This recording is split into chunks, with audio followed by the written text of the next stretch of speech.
Good morning and welcome to Coffee with the Sarlos. I'm Kelly. Good morning, I'm Karen. And if you're watching, welcome to our brand new set. It's still in the process of, evolving. Oh, yeah. We've got some fun and exciting backdrops coming, so stay tuned for that. But show notes first before we head into our show today. So our Evening with Medium events, as you know, we have December kind of out there for sale. We're hoping that it runs. You can go ahead and purchase tickets. It's for December 4th, 2020 at the Hampton Inn. If, for whatever reason, we need to cancel that event, it is no risk to you. You'll get your full refund, so not to worry. If you want to go ahead and reserve those seats, no risk. We have a second podcast series called Sips of Sanity. Those are 10 to 15 minute shows. They're in a series of 5 shows. They run the first week of every single month, Monday to Friday. We pick a topic on emotional and spiritual growth and intelligence. It's an awesome toolkit, and we give it to you. The very first show is always free. It's available at bysarlo.com, and the remaining 4 shows are found at patreon.com/bysarlo. Cool. And we are open for business. We've had a lot of inquiries about personal sessions. We are running not in-person sessions, but we do we conduct them via FaceTime, telephone, Skype, Zoom, and WhatsApp. So if you are looking to book an appointment or purchase a gift certificate for someone else, that is definitely available to anyone interested anywhere in the world. The biggest question that we get asked is, are you just as accurate in person as if we are in Australia or in the United States or in Europe? And the answer is absolutely. Our relationship with the spirit world is what matters. Your location does not. Distance. You said in person, so I'm just going to clarify. Oh, We're thank just you. as accurate via distance. Right. Yeah. Good. Get in Thank your you. body. We got a show to do. Look, guys, I've been channeling for people all afternoon. I have a reason to be out of my body. Fair enough. Okay. Okay, let's jump right into today's show. Yeah, this is a client story again, and this is not medium. This is a person who, I believe it was telephone, and do you want to pick a name? Elisha. Okay, so Elisha calls and she asks me, after consent, her very first sentence is, do you find missing people? And I said, well, yes, that was in the consent process. That's one of the services. And she goes, well, I have a missing person. And my first thought was, well, shit. Then I might have to cancel the appointments for the rest of the day, because this usually takes like the rest of the day, sometimes a week, sometimes a month. And I thought, okay, let me just ask the guides what's going on. And she goes, can you guarantee you're going to find him? And I said, no, of course I can't. And I said, all I can guarantee is that I'm going to try my best. And she says, I have a missing person. Let's see what you can do. And I said to the spirit guides, what I always say, what's my very first question? Alive or dead?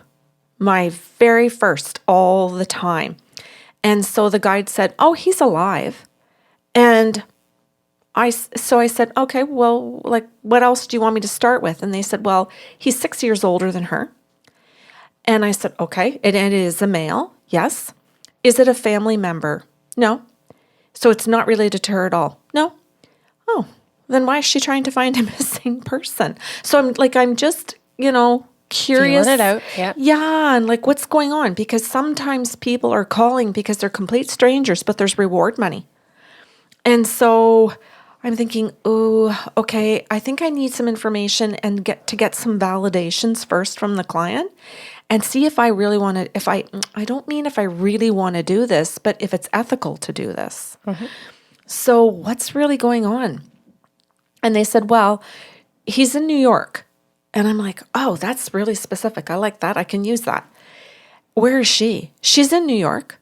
Oh, okay. So they both live there. Yes. Okay. And is he still in New York? Is he still, because he's a missing person? He's not a missing person. And I'm like, what? She called him a missing person. Well, technically. And I'm like, what's happening? Well, he is a missing person to her, but he's not a missing person. And I'm like, oh, okay, hold on. So what can you tell me about this? And they said, well, he's married and he's with his wife. And I'm like, oh my God, I think I'm understanding. She's a girlfriend. And they said, that's right. But he goes missing on her. And so she feels it's a missing person. Genuinely? No. But she's using the term to, I don't know. Wow. Well, manipulate. Yeah. Like that just blew my mind. 100%. And I think for anyone who's listening and is going, whoa, why did you jump to manipulate?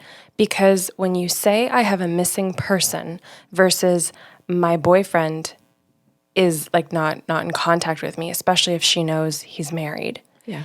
Then you are aiming to get empathy out of someone before you're actually willing to give them honesty. Yes. That's manipulative. Yes. So I started with this. I said, well, let's get some validations out first, Elisha. Whatever. Let's get some validations out first to make sure I'm on the right track. I said, is he 6 years older than you? Yeah, he is. And I said, does she know you know yet? no. Okay. So I offer some of the information to see what's going to happen and how she's going to behave. And yeah, I'm not stupid anymore after 14 years of this stuff. And I mean, we've learned some big lessons doing this. Mm-hmm. So I eventually got around to saying to her, he's alive. That's what I said. And she goes, well, duh, yeah. I know that. And I said, what? I said, then how is this a missing person if you know this person is alive? What else do you know? And I said, now let's clarify. What do you think a missing person is? And I said, because if this is truly a missing person, then you would have called the police to record this and to have people search. And then it would be on the news in New York City, and it would be and she goes, New York City? And I said, well, I'm being told you're in New York City, and so is he. Oh, she goes, thank you. I wanted to know if he was still here in town or in the city, whatever you call it. Joe Hurd is yelling, charge her double already. You know what? Maybe all the other people listening. That'll be our next bingo square. I was just going to say, charge her double on the bingo card. So, yes. Right? For anyone who's like, what? This just means when they give you a really hard time, when they're not in their integrity and they're treating you without kindness. Yeah. A friend of ours, Joe, would just say, charge him double, because it would fire her up that we were not being cared for. Yeah, and as in, don't put up with that. Right. Well, they're making you work twice as hard. Yes. So charge them double, I think is what she'd really say. Yes. So I said to her, he is in New York City. He has not left the city. And this is what she wants to know. So she's just tracking him down. Yeah. And so I said, well, you know what? I said, I have some issues with the integrity here. I said, I'm not certain I want to do this for you. And I said, because I'm being told that he's married. No, he's not. That's not true. And I said, no, I'm going to stick with the spirit guides. I'm not going with you. And I'm fully prepared that at this point she could hang up. And I'm thinking, I'm okay with her hanging up. Some people, it's better if they hang up. It's okay. As some people would say, just cut your losses and move on with the day. Sometimes that's a good thing. So I said, well, look, the guides are telling me that you know he's married, but he has been dishonest with you. And I said, he has told you that he's separated. And she goes, yeah. And I said, he's married. And he's with his partner, and he's always been with his partner. And she goes, could you prove it? And I thought, yeah, okay, that's fair. So just the shift? Yeah, and God, you could see that, oh, shit, she's been love bombed. She's been lied to. Oh, God, I get the clusterfuck she's feeling. And I don't just mean because it's a she. Yeah. I mean, anybody that has been manipulated. I get how confused you feel. I don't understand her manipulation of me as a result of it, because she could have had the information being honest. Maybe that hasn't been her experience, though. Yeah. Because if she's used to not being able to talk to her friend group or her family about Yeah. her relationship with a married man, then she's used to having to do part truths or partial truths Beautiful. in order to get what she wants and or needs. Kelly, this is what comes up later in the session as on page 2 here of the notes, as to when she says, what was I supposed to learn out of this? Great. And you've skipped. I've had 2 coffees. I'm efficient today. So call her. Thank you. Karen's not so efficient. She has to ask the spirit guide No. shit. Kelly just gets it done. Okay. So they come through and say he's married. And then she puts up the fight of no. But I understand the fight for no. She's not being an ass. She's been told no. And I said, well, hold up a minute. I said, let me ask the guides for something. So I said to the guides, come on, give me something. Just give me anything that's going to help her. She's suffering. Let's go here. And so, and I don't mean I'm harassing the guides. Sounds like I am. And one of the spirit guides said, well, he says he works real estate. And I'm like, what the hell does that mean? He says he works it. What? And they go, well, he says he works real estate. And it's his excuse then to say that he has really erratic hours, that he can disappear at a short notice. I got to show a house. I just got a call. He can pop up and leave. But he's popping up and leaving to go back to his wife. And she, anyway, well, I was going to skip something. I better not. So he just pops up and disappears randomly, but he says it's work. And because it's real estate, she believes it. Because she doesn't really understand, geez, why would that be on a Sunday morning at 9? Well, I have to show us a house, hon. And so he just goes, and she thinks, okay. So she's honestly, like, truly believing that this is a job. But he's not in real estate. He's in construction. Not good. Sorry, go ahead. What were you going to say?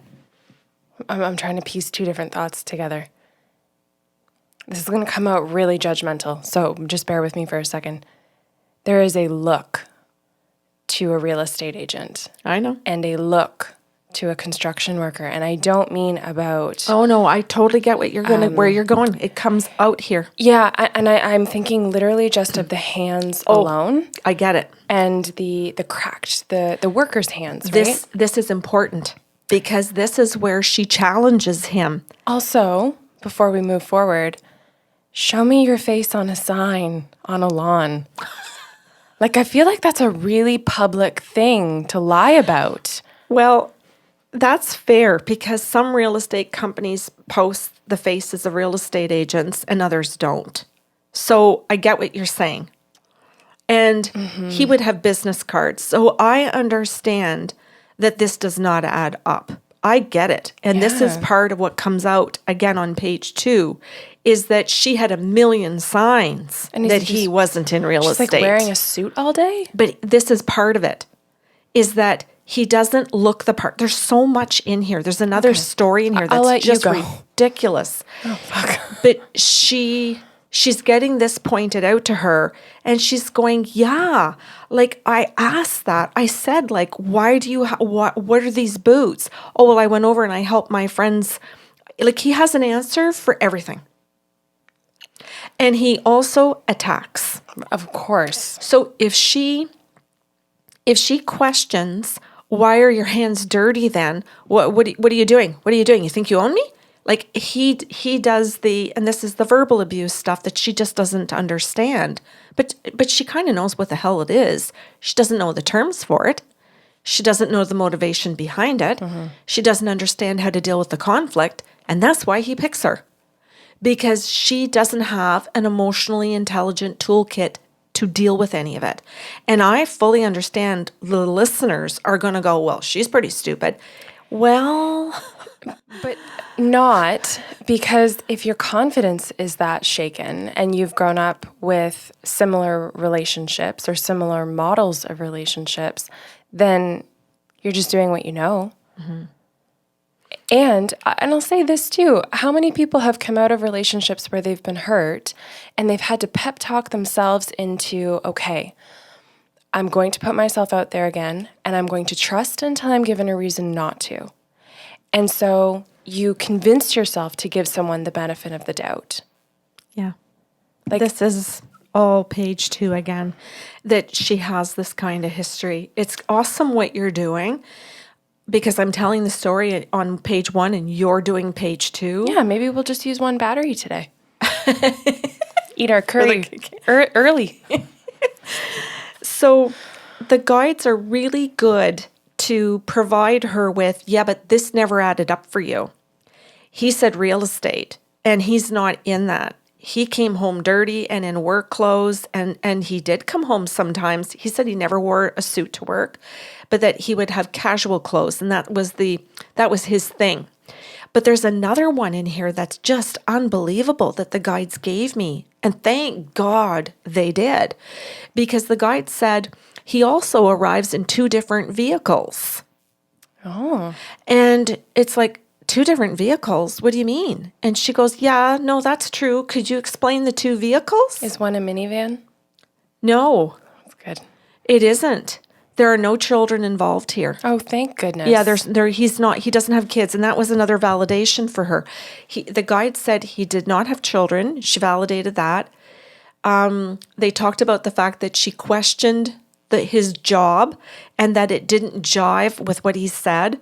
But he attacked back. He made excuses. He said he was helping friends with their houses, but she never got to go to the friends' houses. And the other one that they gave had to do with the vehicle. And I said, he has 2 vehicles. And he tells you that the second vehicle is the real estate company vehicle. They don't have a vehicle for a real estate company. Each person, each agent, or whatever you call it, real estate agent, has their own vehicle. They don't have a company vehicle. So she had questioned, well, whose car is that? Well, it's his wife's. But he figured out at the beginning of the relationship, oh shit, I was going to go over to my girlfriend's house. My wife went out to go to see a friend. Jesus, she took my car. I have to take hers. What am I going to tell my girlfriend? So he was prepared for all of these stories. Yeah, it's Who has the fucking energy for this? Oh, he does. He has tons of energy for shit. He has tons of energy for bullshit and drama. And again, on page 2, this is a pattern for her that she always picks men who create tons of drama for her. Where she has every reason not to trust them, but her desire to please, her desire to be loved, her desire to be married and in a relationship is so big that she can't see the truth or just sit in it and say, you know what, this isn't adding up. I'm an adult. This isn't adding up. Mm-hmm. She can't get herself to feel adult enough to say this just doesn't add up. You're showing up in different cars, or you'll never let me go to your house. You always have to come to mine. Like there was just messy things here that the guides would say, yeah, but what about this? And she'd go, yeah, I questioned him. But again, the guides would say that she would question it, but that he would come back with attacking her. And so all he had to do was do that for a good solid weekend, and she was done attacking. She was done asking. She just took it because she was so exhausted and so destroyed with the constant attacks. And then he just wouldn't pay attention. He wouldn't talk to her. He would withhold. He would avoid her. He just treated her like a piece of shit. And so this comes out in terms of that she's been through this with men before. So it's easy enough for him to get away with it really early in the relationship. He doesn't have to love bomb this girl for a year. He only has to love bomb her for a couple of weekends, and then the shit hits the fan. Mm-hmm. And then he's fine. He's fine with that. And so is she. Even though she's not happy, she's angry, she'd rather be angry and unhappy and with a man than not with a man and happy. How's that for a math equation? Exactly. Then Elisha starts to ask me a whole other kind of group of questions. And she says things like, okay, I want to switch it up a bit. Does his wife know about me? Yes. And you hear her gasp. Are you sure? And I said, well, the answer was yes. I don't know what else to tell you. I can't say yes and then change my mind because you don't like the answer. If it's yes, it's yes. And she goes, okay, does she know my name? Yes. Does she know my phone number? Yes. Can she contact me? Yes. Does she know where I work? Yes. Does she know what I look like? You bet she does. Does she know that I'm an affair then? Because she didn't think she was an affair, Kelly. No, if you thought they were separated. Exactly. Yeah, that she makes thought sense. he had left her, that he had, I was staying with a friend. He changed his story. So I don't even want to go down that road of how he said he was staying with different friends. Like, it's just chaos. And I said, she does know about you.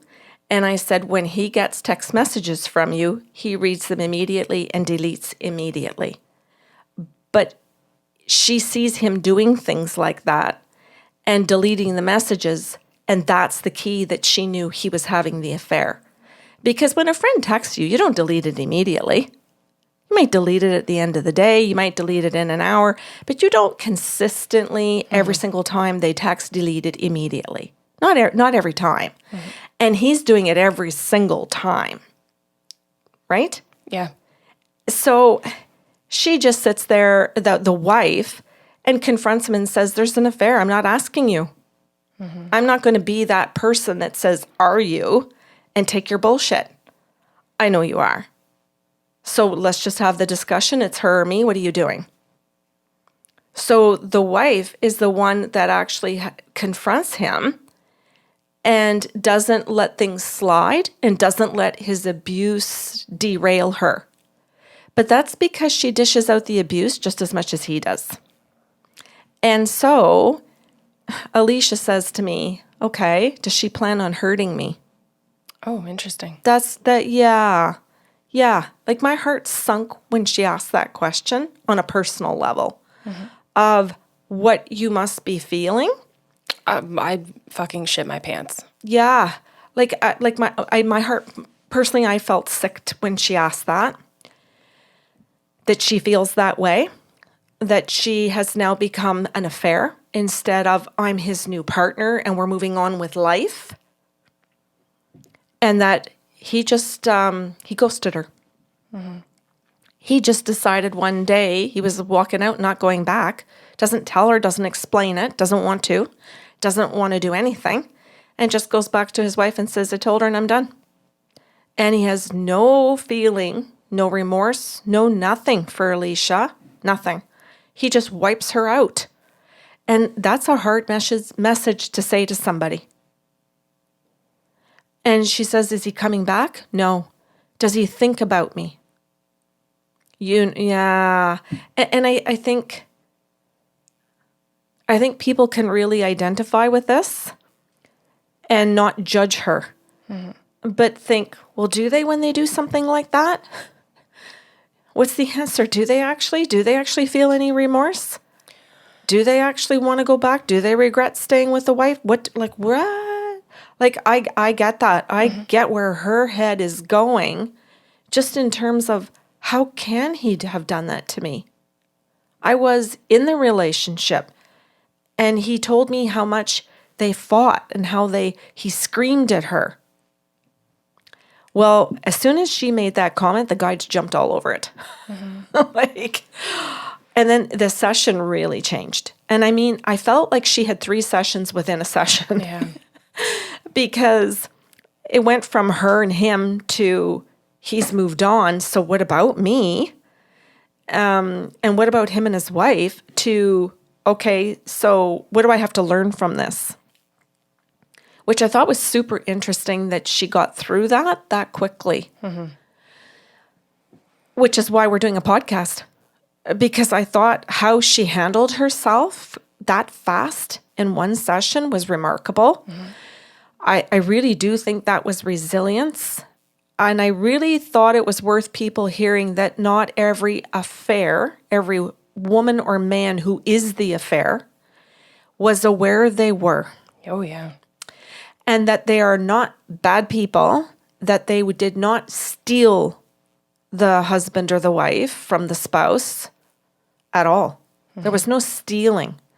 It was simply they really thought this was an available single person and that they were starting a new relationship. And that she's not to be hated by the ex-wife, although maybe that person has her own story or her own feelings about someone a husband or a partner has an affair with, right? It's easy to say, I hate them, instead of, I hate what my partner did to me. Or what the two of us became. Yeah, and how we got there in our journey, which is really cool because when she said, is she going to hurt me? The guides, after a pause and listening to her spirit guides, her spirit came back and said, no, I have no intention. This is on my husband. And this is on our marriage, not you. And it was like, well, then why does she know about me? Well, because she wanted to know she wasn't crazy. She wanted to validate that what she knew about their marriage and her husband was true. And that she is choosing to stay with a liar and a manipulator. And that's her stuff. She needs therapy for her own reasons as to why you pick that kind of person. And say, let's hang in there and see if we can fix them. Well, and maybe not. Or I think maybe not. Some people in that position, I won't say the woman's, I just mean in this story, the wife, would love that their abusive partner had an affair because it is the ultimate thing I can hang over your head for the rest of your life. Yes. So I am going to stay with you because I've got total control now. Yeah, and it might also be that it gives me the permission then when I have my affair, I'm just going to get back at you. Yeah, it's my trump card every time. Yeah.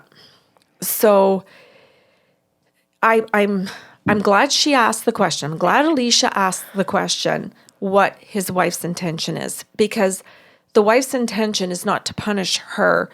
It's to actually just deal with it in the marriage. And what she does with it in the marriage is just their business, and it's no longer Elisha's.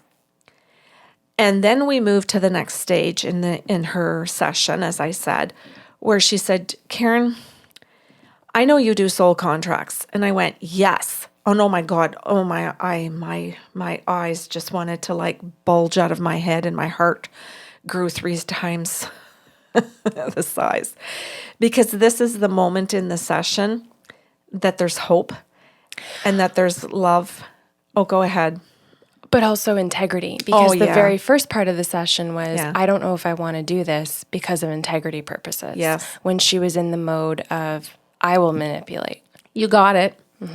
Yeah. And so the guides then went through these stages with her of, you manipulate people too, and so does he. That's why this was a match. And you might not see that you've hurt Karen in this, if that's a quick little example in this session, that you asked to find a missing person when you knew damn well he wasn't a missing person, that you manipulate people too. You knew he wasn't a missing person, and yet you framed it that way to me intentionally. You knew that. And I said, so you purposefully manipulated me. And I said, you didn't apologize, and you didn't own up to it. And I said, and that is exactly what he did. He manipulated you, doesn't apologize, doesn't own up to it. So I said, in reality, this is a good match. And she goes, it's a good match? And I said, well, yeah, because you're dishing it out. He's dishing it out. He's dishing it out to you, and you dish it out to other people. And I said, so, now you know how it feels. And I said, this is an opportunity for you to learn. This is his pattern, and it's your pattern. And it's the same. pattern. So then she said, "Okay, can you tell me like more of the lessons?" And I said, "Yeah." I said, "That in and of itself requires therapy." And I said, "So," she goes, "Therapy for me?" And I said, 100%. Absolutely, you need therapy when you're behaving that way. I said, because that indicates a lack of maturity. And I said, to think that you have to manipulate people in order to get what you want. And I said, Elisha, I fully understand that might be how you've been parented or how you've been raised by your parents. It could be what you're watching on TV. It could be watching what's in the movies or in your friendship groups or how you get ahead to get in work environments. I understand it's everywhere in life, but that doesn't make it healthy. And I said, so you're participating in an unhealthy pattern that causes pain. And I said, so you cause pain for others, and now you're understanding it because you have to feel the pain yourself. And I said, and so this is why you need therapy. You need other tools because a good therapist will give you more mature tools to get through life than manipulation. That's a tool, but it's not a good one. So she goes, okay, what are some of the other lessons? And I said, when I asked the guides, I said, one of the main ones is that he told you point blank that he screamed and yelled at his wife. And that's verbal abuse. And yet you thought that was okay to be in a relationship with somebody who flat out abuses people and admits it and has no intention of going to therapy to change it. And she went, oh, shit. And I said, and you think that he's just saying that because his wife deserved it. But you don't deserve it. You'll be a good girl. So if you don't deserve it, he'll never do it to you. But that keeps you in the trap of, but I can't upset him, so I can't really confront. And that suited his purpose. So he told you specifically about abusing his wife to let you know. And I said, so as a result of that, there's another really good reason you need to seek therapy is to be able to say, this is the guy I thought was good. This is the guy I really thought I was going to spend the rest of my life with. And that was a great guy. And he absolutely verbally abused people and told me he did it. So why did I just think that was okay? And I think this is important because we can be at home having supper and hear our spouse say how they abused a coworker and think nothing of it because it's the coworker, not us. We can hear our spouse or someone in our family or a girlfriend or a guy friend in a group brag about being a bully and think, that's funny. Haha. And we all laugh. Have another beer. And move on with the conversation in the evening and not think, dude, that's abusive. What are you doing? And call them out on that. Or maybe you don't and you just find another friend group that doesn't tolerate that. Mm-hmm. So it got pointed out to her that she was okay with unhealthy people and unhealthy patterns. And that in order to come out of all of that was going to require work. But that there was help to do it, that there were mentors to do it, if you call or therapy, like therapy, mentors, like all kinds of different things for her, that she's not alone in doing that. And a very sad thing happened at that point. And she said to me, what for? Why bother? And I said, what do you mean, sweetie? And she goes, why bother? She goes, like, literally, you're describing like my family and my friend group and my coworkers like it's my life. She goes, so like, why bother? Like, I'd go get all healthy and spend thousands of dollars and like, what for? And I said, for new people, for new friend groups, for a new job, for new coworkers, for a new environment where it's all healthy, for a new partner, for your own children. Mm-hmm. Like that there are all kinds of healthy people. They're out there. There are 7 billion people on the planet. It's not all 7 billion that are that are unhealthy. There are plenty of healthy people that are worth doing it for. But above all of that, you're worth doing it for. Mm-hmm. And she goes, oh, that just sounds cheesy. That just sounds, just the thing to say. And I said, did you hear the rest of the session? Do you think we say just the thing to say? We are not in that business. I agree. Yeah. But I said to her, well, shit on cliches. That's going to be another bingo square. Okay. I like that. And I said to her, well, I said, that's a form of abuse. I said, that's called being dismissive. And I said, so you're just dismissing information. I said, which is part of your patterns that you dismiss, but just what you don't want to pay attention to.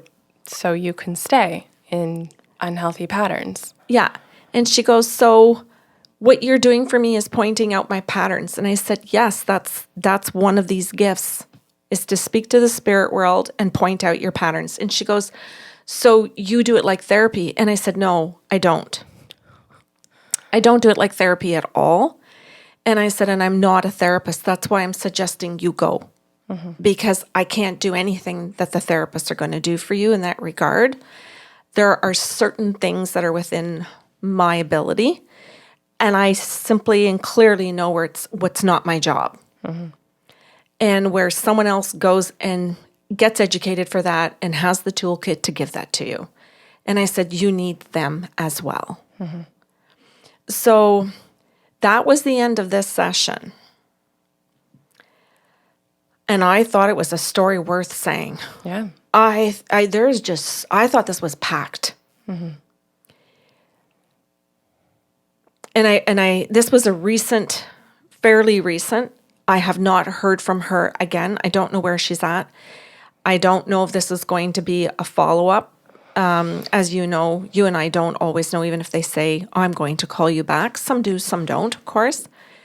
I sure hope that she chooses therapy and to educate herself. And that was, I forgot that. That was one of the things that the guide said, that whether she chooses therapy or not, even though they're leaning towards it, obviously, that she needed to educate herself.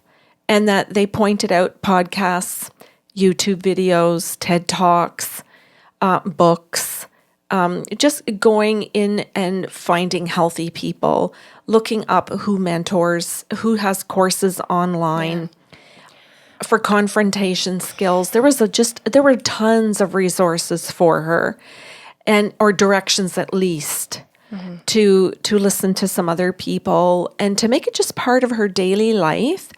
Because she goes, well, it sounds like I'll never get healthy enough. And I said, that's your dismissiveness again, of saying that it's just too much time or too hard. I said, that's a pattern. Remember, they said that you will constantly dismiss what you don't want to have to deal with. But it leaves you in a shit show of drama with somebody all the time. Relationship after relationship. And I said, I'm being told you're in your 30s. And she goes, yeah, I'm 30. I think she was like 31 or 32. She was early 30s. He was late 30s. And I said, if you live to be 90, you have roughly 60 years. If you spend even 1 year or 2 years seriously seeking therapy and education and go hard or whatever, you could change the whole course of the next 59. It is so worth it. Mm-hmm.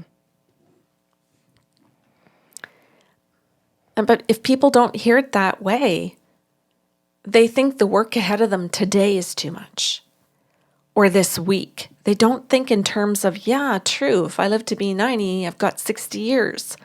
It's the same with fat loss. It's the same with flexibility, right? People don't attend yoga because they can't touch their toes. Well, if you started today and just bent over and hung, you maybe might be able to touch your toes in a year from now if you did that twice a day, every day. Right.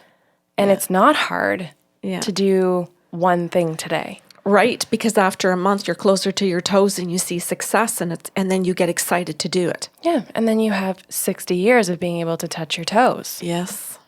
60 years of bragging, I am good at that. Yeah. Like, Yeah.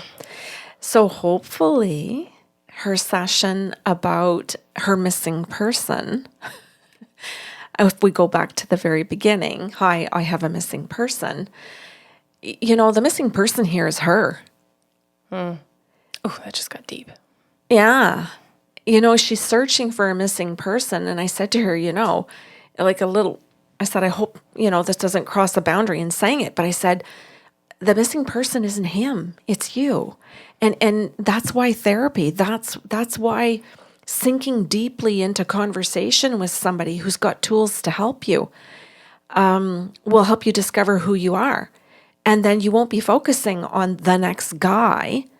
You'll be just focusing on that there's a life to be lived here, and that men and partners and different kinds of relationships with healthy people are going to be a lot easier on you than the unhealthy people. Mm-hmm. Cool. Yeah. Thank you for your hard work. Oh, you're welcome. Sometimes it's just hard doing the session once, and then to retell it is just a whole other effort. Kelly, I also know that for you and I, this is not an uncommon session. No. The missing person was a little... Well, yes. Yeah. How she handled it was really... But there's all variations of how she handled it. Yeah. And she handled some of it really badly. And she handled some of it beautifully. And I think that's why I love this. I can say the same about myself in my own life. And me too. And I don't ever want people to hear the podcast or watch us on YouTube and think, oh, they've so got their shit together. No, we don't. We've been through our own shit. We have a fridge magnet that says I don't know what I'm doing. But I'm damn good at it. No, we have our own issues, mm-hmm. and we have our own reasons to go to therapy, and we have our own reasons to listen to the TED Talks and the podcasts. And if they hang in here and listen to the shows, and the people who have hung in here for years and listened to our shows know how hard we do work, mm-hmm. because we do bring all those professionals on and we share them, mm-hmm. and we want them to be able to say, hey, I'm Patricia Evans or I'm Susan Forward, and I have the skill set and present it on our show and say, we are out here. See, we're proving it. Karen's not a liar. We really do exist. Mm-hmm. Therapy is good. Because some people have an experience with a therapist that isn't good and then just quit on one. And I like to say to those people, oh, well, then I guess you're done with men. I guess you're done with women, because if you've had one bad experience, you got done, didn't you? Well, no. And it's like, well, then. Pull up your big girl panties. Exactly. You pulled up your big girl panties to get back out and date and see if you could find another guy or another girl. Again. You try it again, or you got another girlfriend. You've lost one girlfriend or guy friend, but you got another one. It's the same thing when you're trying to find a therapist. They can't all be good, just like anybody in any field can't all be good. That's just life. Mm-hmm. And that's also maturing. Good. And that creates resilience to say, yeah, I know they're going to be good and bad. That's okay. Mm-hmm. I'm resilient. If you're not good, I'll find someone else. Mm-hmm. That's a good thing. Cool. Mm-hmm. Okay. A couple of show notes before you guys kind of hit the end button or move on to the next podcast. Some exciting news. So one thing that we forgot to mention is that in our newsletter that went out on Wednesday this week, if you're a part of our MailChimp newsletters, is that the public now has our bingo card, our first bingo card. Yeah. And we're hoping that people will play along with us. We're going to have ours printed out and laminated so that we can play along potentially with each other. We might not do it perfectly, but hopefully you guys will engage in that. Just to make it more fun, more engaging. Yeah. We know some of you listen in the car and on the move, so it's okay. But if you are at home with your coffee and tea, then you can kind of go along or place your chips. That'll be fun. The other thing too, pardon me, I just smacked my funny bone. The other thing too is we are offering, as a celebration of our 1-year anniversary on patreon.com, we are offering a gift to all of our listeners that if you are not already on Patreon, but you would like to give it a try, if you sign up before August 31st, on or before August, let me start over. If you sign up before September 1st, so the deadline is the end of day, August 31st, then we're going to offer a free month as you join Patreon. Nice. Yeah, and for our patrons who are like, well, shit, I've been with you since the beginning. What's in it for me? We're putting all of you in a draw for a free half-hour session, one with Karen, one with myself. Yeah. Stay tuned. We will do the draw on September 1st. We're celebrating each other and our experience together, but involving everyone in that celebration. So if you have questions about that and you don't know how to do, or go about signing up for what we're talking about, you can always reach out to us at info@bysarlo.com. And I will respond to help you with that. Right? Yes. Good.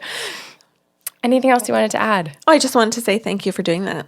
Yes. I know that's, we like to let our people know who's doing different jobs, and that's your job. So thank you very much. And congratulations on a year. Yeah. So exciting. Yeah. Cool. So thank you to all of our listeners. If you have questions or comments about today's show, you can email us at info@bysarlo.com. And thank you wherever you're tuning in from. If you're watching, if you're listening, we're so glad that you made it. Just a reminder that we are now on Spotify, so that if it was your favorite podcast platform to listen from, you can kind of move over there. And we definitely encourage you to subscribe to whatever platform you like engaging in. Have an excellent weekend.